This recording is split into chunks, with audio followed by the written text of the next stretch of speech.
তিনি না চাইলে তার কাছে কি পৌঁছানো যায়?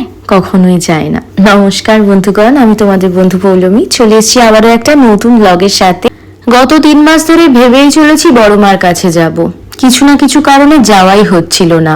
এই যে আমার ননদ ঋতু, ওর সাথেই কতবার প্ল্যান করেছি। আসলে মা না টানলে আমি তুমি কে বলো তো ওনার কাছে পৌঁছানোর। বরাবরই আমি একই কথা বলি, যে কোনো তীর্থস্থান ডাক না আসা পর্যন্ত কোনোদিন পৌঁছানো যায় না। অবশেষে বুধবার দিন সকালবেলা ঘড়ির কাঁটায় তখন 8:30 কি 8:45 হবে, এইদিকে পড়ছে টিপ টিপ করে বৃষ্টি।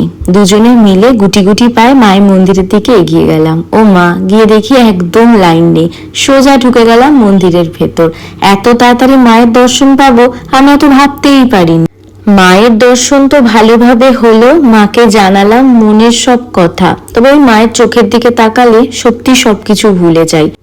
জানি না কি হলো, ওখানকার এক পুরোহিত বড়মার পুজো দেওয়ার পর বড়মার একটা ফটো এসে আমাদের দুজনকে দিলেন, দুজনকে দুটো আর কি। তারপর গরম গরম কচুরি খেয়ে এবার বাড়ি ফেরার পালা। খুব সুন্দরভাবে সকালটা শুরু হলো। এরপর বাড়ি এসে আরো অন্যান্য কাজ রয়ে গেল। চলো আজকে আসি, টাটা।